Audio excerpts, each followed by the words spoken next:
비트코인의 암흑기였잖아요. 네. 그리고 또 2020년에 좋아졌다가 뒤에 또 2022년에 굉장히 안 좋았단 말이에요. 금도 보면은 지속적으로 올라간 게 아니잖아요. 네. 근데 지금 사상 최고가를 지금 누리고 하고 있어요. 있습니다. 법정 통화로 채택하는 나라들도 엘살바도르가 1위인데 이런 나라들이 더 많아질 수도 있다고 생각을 해요. 네.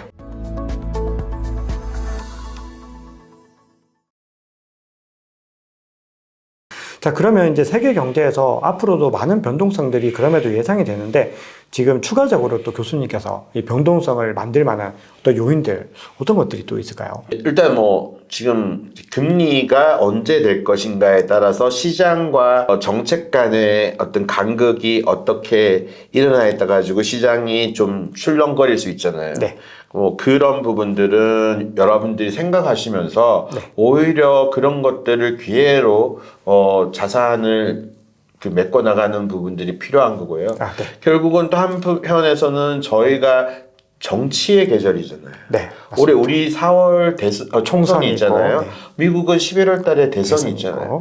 전 세계적으로 이 선거의 계절이란 말이에요. 맞습니다. 네, 대만 이미 했고, 네. 그죠? 네, 그런 상황에서 중남미 얘기하셨고, 그런 것들이 있음에 따라가지고, 이번에 그 엘살바도르 맞습니다. 재임 네, 했습니다. 네. 네, 그래서 엘살바도르 결국 그 코인 법정 유지하는 비트코인을 겁니다. 법정 코인 한 거잖아요. 네. 아무래도 그때 뭐 돈 많이 잃었니 어쩌니 했는데 또 코인을 덕에 또 아마 신뢰를 얻었는가 봐요. 이게 타이밍이 되게 중요한 것 같아요. 맞습니다. 타이밍이 진짜 중요합니다. 만약에 크립토 인터 때였으면 재선 못했을 텐데. 아, 그러니까요. 이게 뭔가 하면은 크립토가 각광받으니까 우리 뭐 대통령 때문에 사실 사람들이 제일 좋아하는 건 자기 돈 벌게 해준 거잖아요. 아, 맞습니다. 예, 그러다 보니까 이제 그런 부분들이 있는데 결국은 이게 돈을 벌게 해주고 이러는 부분들에 있어가지고 이런 변동성 요인들에서 결국은 금리와 이 선거와 관련되어 있는 정치적인 요인들, 특히나 이제 지금 저희가 바라볼 거는 중국 경제, 네. 이런 부분들, 그 다음에 중동의 지정학적 요인들이 있잖아요. 저는 뭐 중동에서 큰 사건이 발생한다고 생각하지는 않습니다. 왜냐하면 유가가 지금 벌써 말아주고 있잖아요. 맞습니다. 그런 상황이 됐는데도 유가는 좀 올라가는 부분이 있지만 생각만큼 올라가지 않는단 말이에요. 그래서 그런 부분들이 왔었을 때 물론 그쪽에서 시끄러운 부분들이 뭐 호르무즈 해협 이런 것도 있겠지만 이란이 지금 어떻게 덤빌 수 있겠습니까? 예, 그런 걸 봤었을 때 다 그런 것들은 감안을 하되 그것들이 가져오는 리스크들을 우리가 뭐 흔히 알고 있는 것들이고 그런 부분들에 생각하면서 저는 변동성이라 하면 미국이 만약에 변동성이 있다면 주가가 너무 많이 올랐는 거 아니야? 하는 그런 관점에서의 변동성은 있을 거라고 생각을 해요. 네. 너무 잘하겠습니다. 자, 그러면 방금 이제 교수님께서 말씀을 주셨습니다. 중국 부동산, 이제 중국 경제가 굉장히 지금 중요한 이슈로 자리 잡고 있는데, 최근에 이제 중국 부동산 하면 헝다 이제 떠오르는데, 이 헝다 홍콩 법인의 청산 명령이 내려졌는데, 지금 향후의 상황들이 지금 헝다의 어떤 파산으로 이어지게 될 것인지, 그리고 이게 세계 경제에 어느 정도의 영향을 미치게 될 것인지 아마 궁금하신 분들이 많으실 텐데요. 좀 말씀 좀 부탁드리겠습니다. 헝다 문제가 지금 처음 나온 것도 아니고 2021년 때부터 계속해서 이어졌고 저희가 컨트리 가든이니 미국 중국 부동산 관련돼 있는 기업들의 문제점은 다 알고 있었던 거고. 네, 맞습니다. 컨트리 가든은 이렇게 청산 이런 거하고 아직 관계가 되지 않지만은 이 중국 부동산 부분이 해외 채권자 입장에서는 내 돈 내놔. 이렇게 할 수밖에 없잖아요. 맞습니다. 그래서 이제 그것이 홍콩 이 법인에서는 청산 명령이 이루어졌지만 그렇다고 해가지고 이거를 중국 홍콩에 있는 것 가지고 하는 건 어쩔 수가 없는데 이 중국 법인의 입장에서는 홍콩 법인이 한 청산 명령을 홍콩 법원이 인정해줬다 하더라도 중국 법원에서 이거를 인정해주는 부분은 별개의 문제라고 생각을 하거든요. 예, 그래서 홍콩에서 그렇게 했지만은 우리 쪽하고는 관계가 없다 이렇게 얘기할 수 있는 거고 이제 이 부분을 중국 정부가 지금 어떻게 가져가야 될지는 지켜봐야 되고 중국 정부 엿장수 마음이라고 이제 생각을 해요. 그리고 이런 부분들은 시장에 이미 많이 반영되어 있기 때문에 네. 그 바람에 중국 정시가 올해도 계속 안 좋았잖아요. 네, 계속 근데 유지됩니다. 이게 뭔가 하면은 이 자체만 본 게 아니고 요게 영향을 주는 다른 부동산 기업들 그리고 그 부동산 기업들에 투자한 금융회사들 맞습니다. 그리고 이제 이거 여기 헝다나 이런 쪽 때문에 돈 잃게 돼 있는 국민들 부동산 투자한 사람들 이런 사람들이 문제가 되는 거고 중국발 뭐 옛날에 어떤 분들이 금융위기 이런 거 얘기하시는데 그거는 중국 경제학을 잘 모르시고 하시는 거고 중국은 일단은 기본적으로 부동산이라는 건 사실은 금융입니다. 네. 그렇지만은 중국의 나라는 아직도 공산당이고 네. 그리고 이런 금융에 대해서 개방이라든지 이런 부분들이 안 하고 있죠. 안 하고 있는 부분이기 때문에 분명히 이런 부분들이 영향을 주고 그런 것들이 이미 중국 주가에 영향과 홍콩 뭐 이해에서 손실이 엄청나지 않습니까? 그런 것들이 영향을 줬다. 그리고 그 청산했던 명령이 있었을 때 이게 교감이 교감이 있었다고 생각해요. 네. 그래서 시장의 시그널은 그런 걸 주더라도 이게 중국 자체에서 이 부분을 뭐 완전히 그냥 그 부동산을 무시하고 가기에는 중국 경제에서 부동산이 차지하는 부분이 25%나 되잖아요. 네네.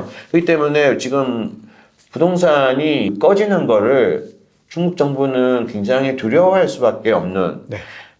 근원적으로 말하는 사람들은 중국 이게 이참에 중국이 그 거품이 꺼져서 완전히 꺼져가지고 어떻게 해야 된다고 생각하지만은 정책 당국자 입장으로 되면은 좀 입장이 달라질 수밖에 없는 거고 중국 부동산이 너무 꺼지는 것을 중국 그 연착륙을 해야 하잖아요. 네, 맞습니다. 중국도. 네. 그런 부분이기 때문에 이것 자체가 당장 뭐 세계 경제에 미치는 영향이 크다, 엄청나다 이렇게 생각은 하지 않습니다. 그럼 이 중국은 이런 사태들을 지금 어떤 방식으로 만약에 이제 정책 위반자의 입장에서는 어떤 방향으로 좀 막으려고 할까요? 글쎄 이게 되게 어려운 입장인 것 같아요. 그냥 이건 정책 위반자의 입장에서 이걸 어떻게 해갈 것인가를 제가 단도직입적으로 말하기는 어렵고 누군가는 이 틈에 뭐 구조조정을 하고 이러는데 사실 어째 보면은 국부펀더나 안 되면은 국부펀드 같은 데에서 이런 것들을 살 수도 있다고 생각을 해요. 왜냐하면 우리가 그 전에 리만 브라더스 뭐 이런 거 나왔고 그 다음에 그때 그 모기지 회사들 같은 경우에도 국유화했잖아요. 네. 이제 그런 상황까지도 생각을 하고 이게 부동산이라는 게 지방 정부 부채니 여러 가지 연결돼 있기 때문에 중국 정부가 이게 연착륙을 하기 위한 여러 다양한 방법을 사용할 것입니다. 네네. 굉장히 중국 입장에서도 많은 고민들을 하고 있을 텐데 만약에 이제 중국의 어떤 경제 위기들이 도래를 하게 된다면 이게 이제 비트코인에는 아무래도 좀 좋은 영향을 미치게 될 것 같다라는 게 좀 개인적으로는 좀 그런 생각도 좀 드는데 교수님 보시기에는 위기가 도래한다면 좋은 영향을 준다고요? 네, 비트코인은 아무래도 위기 지정학적인 자산이다 보니까 그런 측면에서 또 많은 분들이 또 해석을 할 수가 있는데 그래도 이제 그렇게 단순하게 어떻게 보기는 좀 어려울 수 있습니다. 그래서 이제 교수님께서는 만약에 중국의 경제 위기가 도래했을 때 비트코인에 어떤 영향을 미치게 될 거라고 보시나요? 저는 사실은 이게 비트코인을 안전자산이라는 측면으로 생각하신 것 같아요. 네, 저는 안전자산이라고 있습니다. 네, 이제 인플레이션 해칭하는 부분이나 이런 부분에서의 그게 그러면 이제 저희가 봐야 되는데 2022년에는 금리가 올라갔을 때 비트코인 가격이 엄청 내려왔잖아요. 네. 근데 작년에는 금리가 계속 올라갔는데도 불구하고 비트코인이 다 그것을 인플레이션 해칭하고 올라갔어요. 네. 근데 그거는 이미 오래 있을 이런 상황들을 예상하고 이미 올라갔던 것 같아요. 근데 이제 제가 이제 비트코인을 안전자산이냐 위험자산이냐고 구분을 하라고 그러면은 현재로서는 참 애매한 자산이다. 네. 충분히 그럴 수 있어요. 네, 그래서 근데 일종의 주식이 삼성전자 주식이 안전자산이 아니든 그러면 비트코인도 삼성전자보다는 훨씬 더 안전하지 않는 자산이라고 생각을 들거든요. 네. 물론 사람에 따라 비유가 다를 수 있습니다. 네네. 그건 인정하겠고요. 네. 근데 이제 중국의 경제 위기가 도래했을 때 반대 해석도 가능할 수 있다고 생각해요. 네. 왜냐하면은 중국 이 경제가 위기가 도래하면은 이게 중국 사람들은 어떤 생각을 가질까? 그 중국 사람들이 우리가 IMF 터지면은 경제가 어려워지듯이 중국 사람들도 어려워지잖아요. 네. 그럼 전 세계에서 비트코인을 제일 많이 가지고 있는 사람들은 중국인들이잖아요. 중국인들 많이 가지고 있습니다. 예. 그러면 중국인들이 갑자기 던지기 시작했다. 그러면 이거 가지고 팔아야 돼. 어떤 상황에 따라서. 상황에 따라 가지고. 네네. 그러면은 중국이라는 것 자체도 굉장히 세계에서 파급력이 영향이 있고 이거를 비트코인으로 숨어버리겠다 사람들이 하는 것보다는 그게 또 한편에서는 이게 지금 완전한 의미에서 금과 같은 역할을 한다면은 동의를 하는데 디지털 금이 실제 금하고 똑같은 위상을 갖는다고 보기는 아직은 아니다. 네네. 세월이 흘러서 그게 디지털 금이 금과 같은 위상을 정말 갖추었다. 그러면은 비트코인이 시총 1위가 돼야 되는데 시총 1위가 되기에는 아직 멀잖아요. 아직까지는 15배 뭐 거의 그 정도 차이가 나니까 맞습니다. 네. 그러니까 그렇게 봤었을 때는 아직은 그 뷰에는 찬성하지 못하겠고 중국인들의 행동에서 그리고 이게 위험 자산으로 인식된다면은 비트코인도 안전하지는 않다.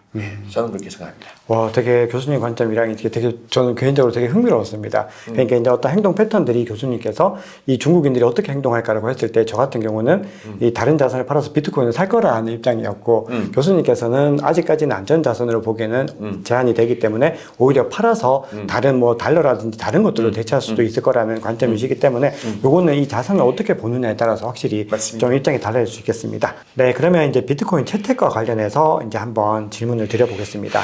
이제 올해 1월에 비트코인 현물 ETF가 이제 드디어 역사적으로 승인이 됐습니다.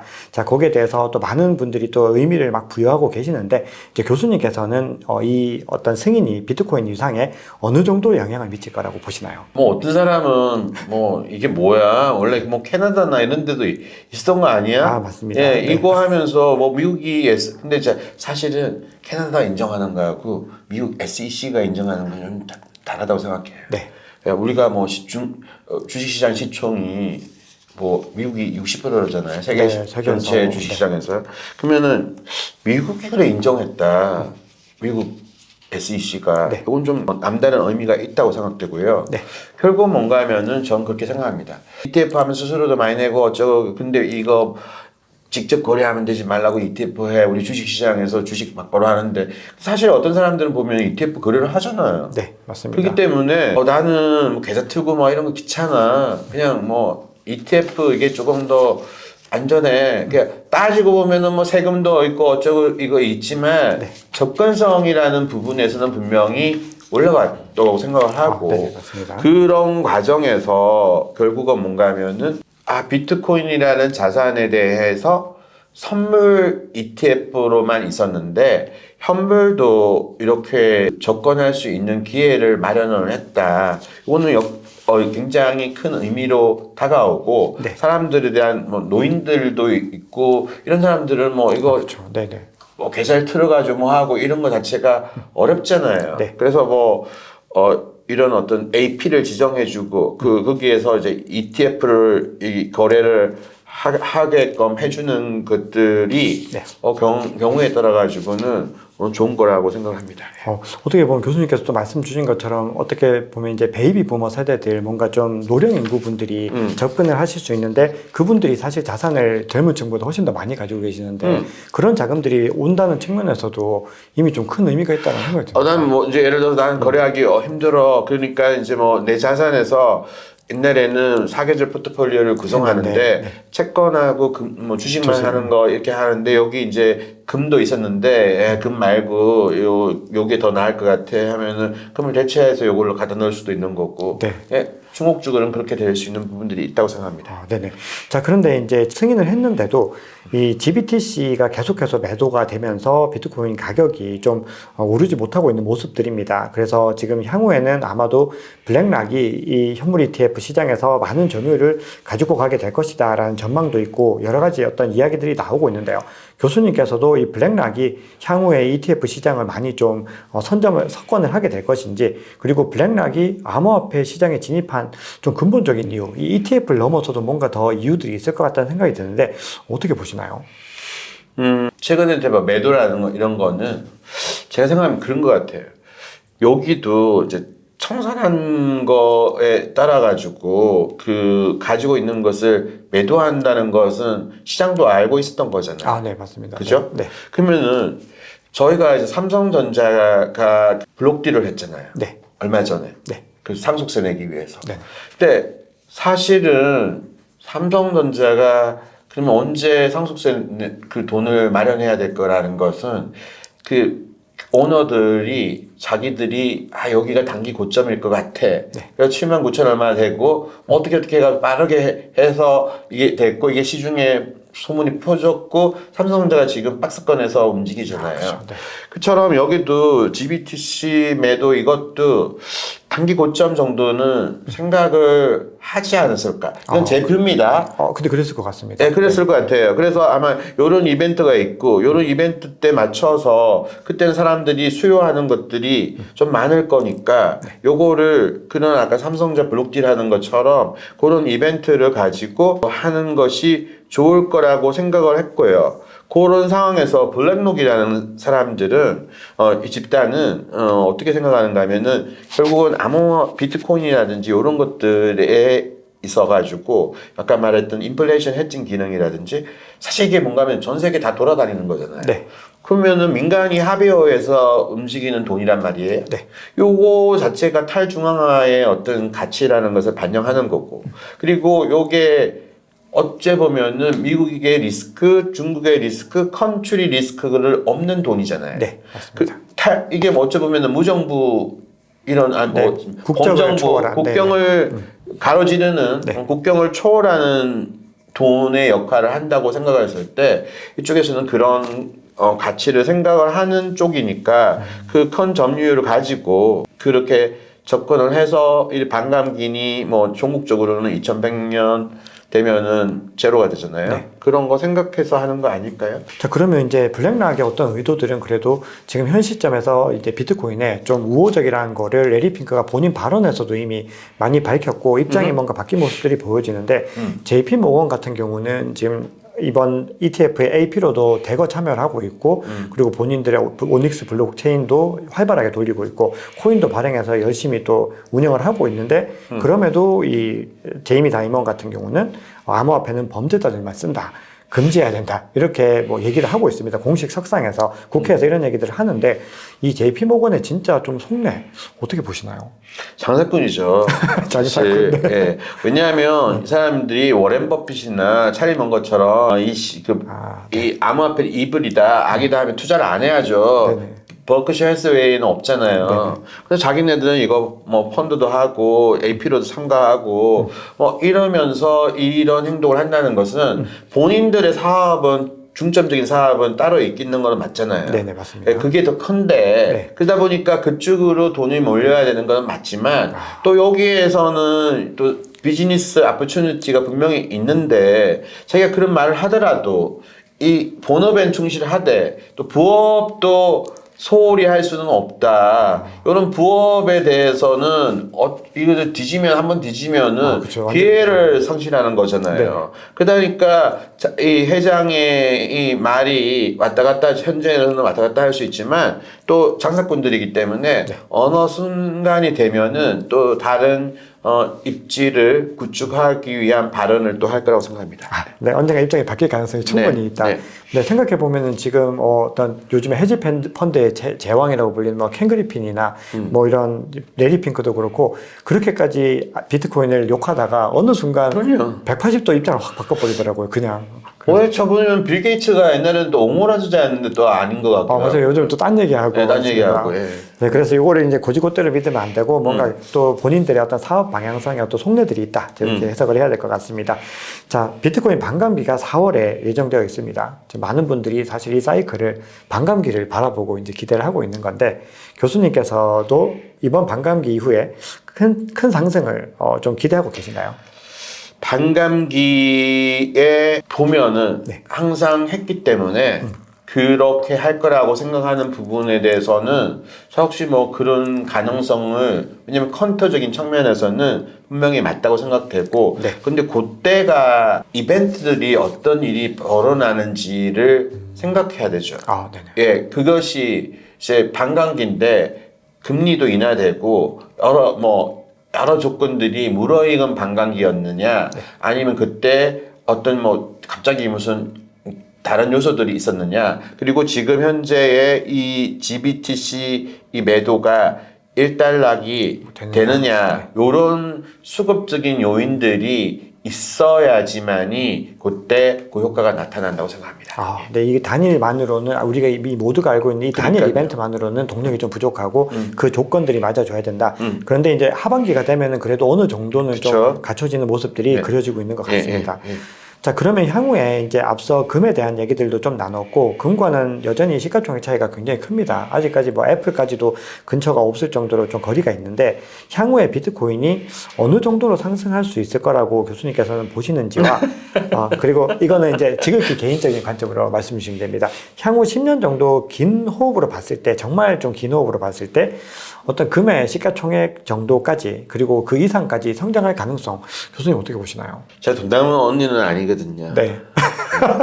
돈 남은 언니는 아니고, 네. 10년이란 세월이 길다고 보면 길지만, 2018년도도 비트코인의 암흑기였잖아요. 네.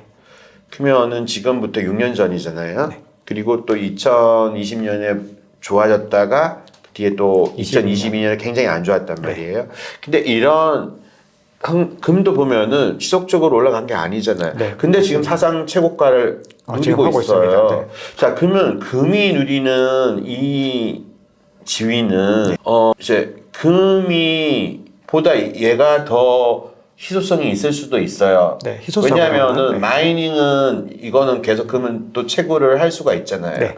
근데 여기는 이제 2100년까지가 정해져 있잖아요. 네. 그러면 절대적 희소성이라는 부분은 비트코인이 더 강한 거라고 생각을 해요. 네.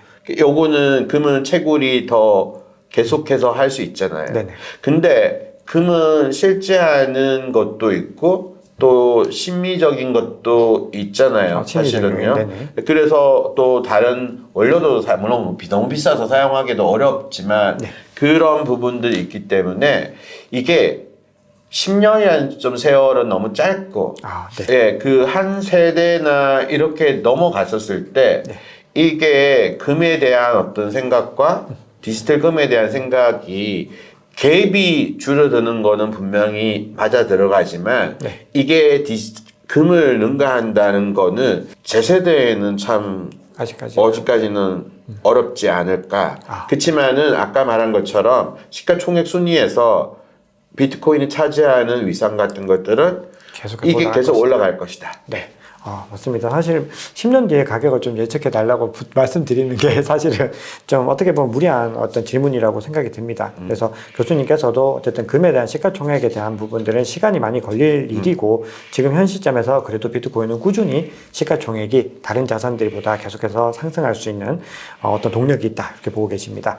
자, 그러면 이제 비트코인 마지막으로 이제 가격 상승과 관련해서는 이제 좀 하나 마지막 질문 좀 드리면 지금 저희가 비트코인 현물 ETF와 반감기 이슈를 말씀을 이제 드렸는데 그 외에 비트코인 가격 상승을 좀 견인할 만한 추가적인 요인들 어떤 것들이 있을까요? 화폐라는 것은 사실 아까 제가 이제 블랙록의 이제 레리 핑크 얘기할 때 레리 핑크의 입장에서 지금 생각을 해보면은 왜 이 사람이 그것을 비트코인을 투자하면 비트코인이 장기적으로 가격이 상승한다고 생각을 하는 거잖아요. 네. 그러면은 이게 법정 통화로 채택하는 나라들도 엘살바도르가 1인데 이런 나라들이 더 많아질 수도 있다고 생각을 해요. 네. 왜냐하면 그런 하이퍼 인플레이션을 겪는 나라들 입장에서는 이게 지금 플럭추에이션이 굉장히 심한 통화지만은 이게 가짐으로 인해 가지고 이게 상승하는 효과도 이게 주식과 그 현금의 기능을 함께 보유한 가지고 있잖아요. 네. 그렇기 때문에 그런 것들이 있고 그리고 이제 이걸 통해서 나중에는 실제 거래가 더욱더 빈번하게 일어난다. 네. 그럼 거래가 빈번하게 일어난다고 생각되면은 이 통화 가치가 올라간다고 생각을 하거든요. 네. 그럼 향후에 또 그리고 그런 금리 형태로서 인하라든지 뭐 단기적으로 했을 때는 이거 마찬가지로 유동성이 공급되면은 예, 당연히 올라가겠죠. 맞습니다.